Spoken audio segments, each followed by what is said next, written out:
আসসালামু আলাইকুম দর্শক। আল্লাহ তাআলার দুটি নাম পাঠ করবেন, গুনাহ মাফ হয়ে যাবে। পাঠ করবেন, জান্নাত নিশ্চিত হয়ে যাবে। এই দুইটা নাম যেই পাঠ করুক তার জন্য জাহান্নাম হারাম হবে। আল্লাহ তাআলা তার প্রতি খুশি হবেন, রাজি হবেন, তাকে দয়া করবেন, ইহসান করবেন, ভালোবাসা শুরু করবেন ইনশাআল্লাহ। আল্লাহ তাআলার অনেকগুলো নাম আছে।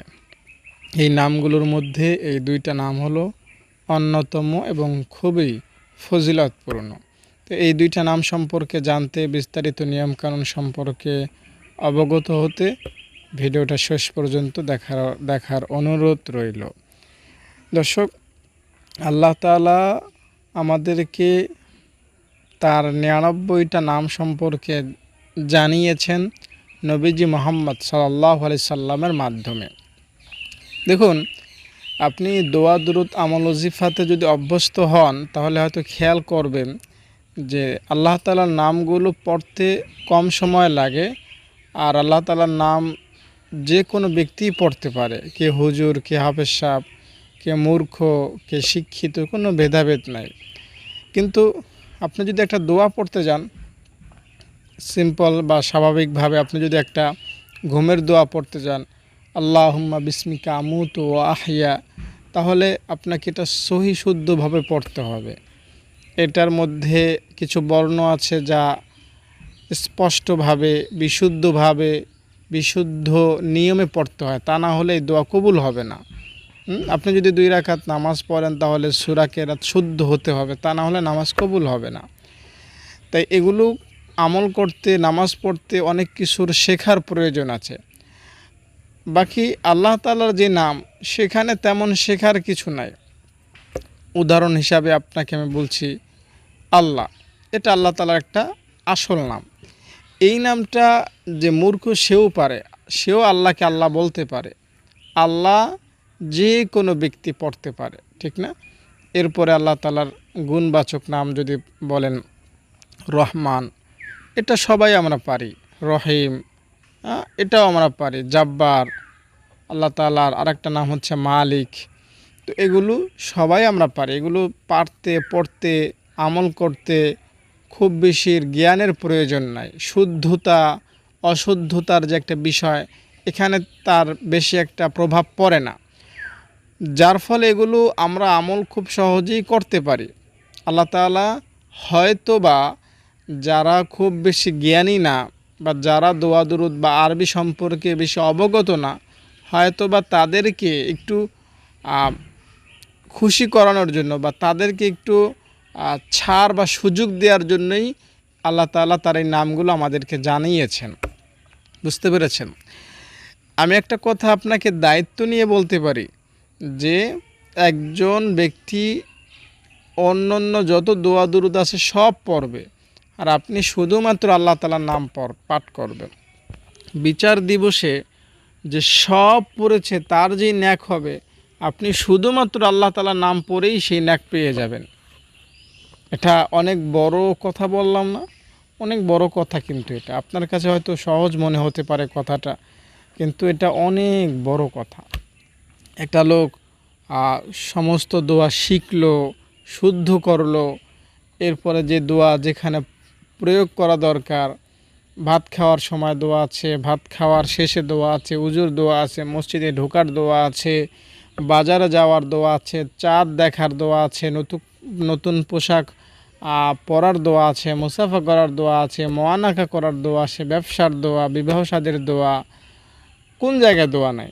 এই সব দোয়া মনে করেন আব্দুর রহিম শিখলো এবং আমল করলো।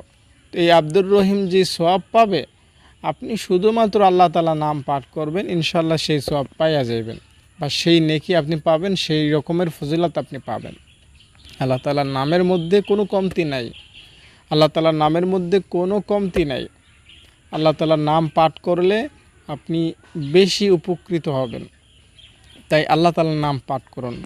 একটা উদাহরণ হিসাবে একটা ঘটনা আপনাকে শোনাই। একজন মূর্তি পূজক 30 বছর মূর্তিকে সনাম বলতেছিল।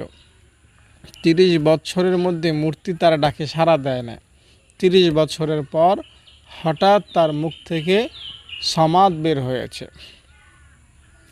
সমাদ হলো মহান রবের একটি সিফাতি নাম, আর সনাম হলো মূর্তির নাম, একটু পার্থক্য। তো যখনই এই 30 বছর মূর্তির পূজাকারী ব্যক্তিটা মূর্তির নাম বাদ দিয়া, সনাম বাদ দিয়ে আল্লাহ তাআলার নাম সমাদ বলল, আল্লাহ তাআলা তখনই তার ডাকে সাড়া দিলেন। তখন তার হুঁশ ফিরে আসলো, হায় আমি এতদিন কার গোলামি করলাম। তো এখানে যে বিষয়টা লক্ষণীয় সেটা হলো, এই মূর্তি পূজক 30টা বছর মূর্তিকে ডেকেছে, একবারও তার ডাকে মূর্তি সাড়া দিতে পারেনি। আর আল্লাহ তাআলাকে সে একবার ডেকেছে, তাও আবার অনিচ্ছায়, ভুলে, মুখ থেকে ফসকে বের হয়ে গিয়েছে, তবুও তার ডাকে আসমানের মালিক সাড়া দিয়েছেন। এই ঘটনা থেকে আমরা জানতে পারি বা শিখতে পারি বা বুঝতে পারি যে আল্লাহ তাআলাকে যদি আমরা ভুলেও ডাকি, আল্লাহ তাআলা আমাদেরকে সাড়া দিবেন। আর জেনে বুঝে, ইচ্ছায়, ভালোবাসায়, ভক্তিতে, শ্রদ্ধায় যদি আল্লাহ তাআলার নাম পাঠ করি, তাহলে কতই না আল্লাহ তাআলা খুশি হবেন বলেন, অনেক খুশি হবেন না? তাই আল্লাহ তাআলাকে খুশি করতে আপনি আল্লাহ তাআলার এই 2টি সিফাতি গুণবাচক নাম বিশেষভাবে বিশেষ বিশেষ সময় পাঠ করবেন। ইয়া হাইয়্যু ইয়া কাইয়্যুম, ইয়া হাইয়্যু ইয়া কাইয়্যুম, ইয়া হাইয়্যু ইয়া কাইয়্যুম, ইয়া হাইয়্যু ইয়া কাইয়্যুম, ইয়া হাইয়্যু ইয়া কাইয়্যুম। এভাবে এই 2টা নাম জিকির করবেন একসাথে। ইনশাআল্লাহ এই 2টা নাম পাঠ করার উসিলায় আল্লাহ রাব্বুল আলামিন আপনার গুনাহকে মোচন করবেন। এই 2টা নামের উসিলায় আল্লাহ রাব্বুল আলামিন আপনাকে অনেক বেশি পুরস্কৃত করবেন। আপনাকে আল্লাহ তাআলা জান্নাত দান করবেন, জাহান্নাম থেকে বাঁচাবেন ইনশাআল্লাহ। এই 2টা নাম পাঠ করার নিয়ম নীতি হলো, আপনি যে কোনো সময় পড়তে পারেন, তবে বিশেষ করে এশারের পরে ঘুমের আগে উজু করে নবীকে স্মরণ করে 3 বার দুরূদ পড়বেন। এরপরে ভক্তি শ্রদ্ধা নিয়ে এই নাম 2টা 100 বার পাঠ করবেন। ইয়া হাইয়্যু ইয়া কাইয়্যুম একবার, ইয়া হাইয়্যু ইয়া কাইয়্যুম একবার, ইয়া হাইয়্যু ইয়া কাইয়্যুম, এভাবে জোড়ায় জোড়ায় 100 বার পাঠ করবেন। তাহলে ইনশাআল্লাহ রব্বে কারিম অনেক খুশি হবেন। এবং 100 বার হয়ে গেলে আবারও 3 বার নবীজি সাল্লাল্লাহু আলাইহি সাল্লামকে স্মরণ করে দুরূদ পড়বেন। এই আমলটা যদি আপনার বিশেষ কোনো মনোবাসনা পূরণের জন্য করেন, তাহলে মনোবাসনা পূরণ হবে। দেখা যায় অনেকের বিপদ আছে, বিপদ দূর করতে যদি এই আমলটা করে বিপদ কেটে যাবে। অনেকের চাকরি হচ্ছে না, যদি এই দোয়াটা আমলটা করে চাকরির ব্যবস্থা হবে।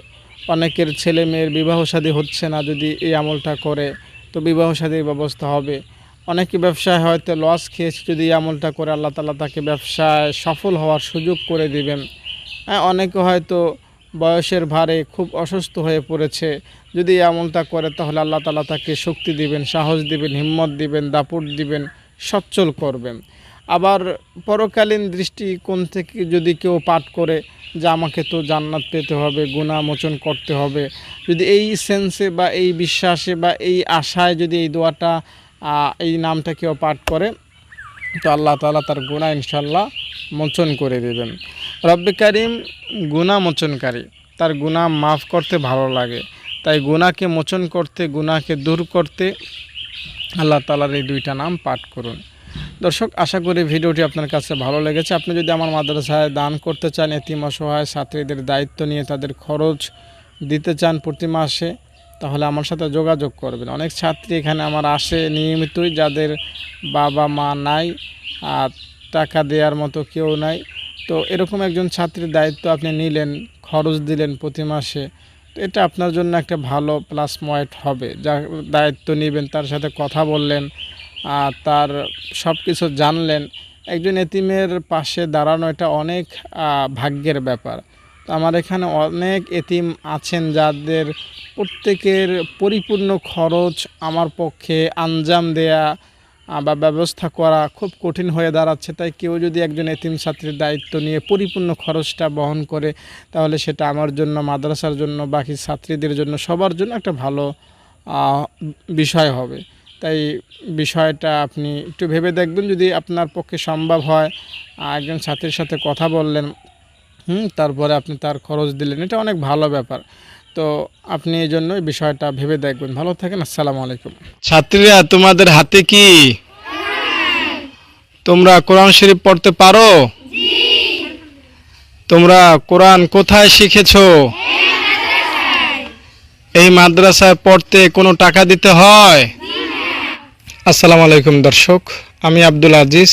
এরা আমার ছাত্রী। আমি এদের থাকা, খাওয়া, বেতন, বিদ্যুৎ বিল, গ্যাস বিল, যেখানে যা আছে এভরিথিং সব কিছু ফ্রি করে দিয়েছি। আমার এই মাদ্রাসার লোকেশন হচ্ছে গ্রাম উত্তর চরডাকাতিয়া, পোস্ট পাতারচর, থানা মুলাদি, জেলা বরিশাল। আল্লাহ তাআলা তার সকল দান কবুল করেন, বলো আমিন। এখানে আমার ছাত্রীদের খাবারের একটা দৃশ্য দেখতে পাচ্ছেন, এখানে বেড়েছি। আর এখানে দেখতে পাচ্ছেন আমার ছাত্রীদের খাবারের দৃশ্য, আমার ছাত্রীরা খাচ্ছে এখানে।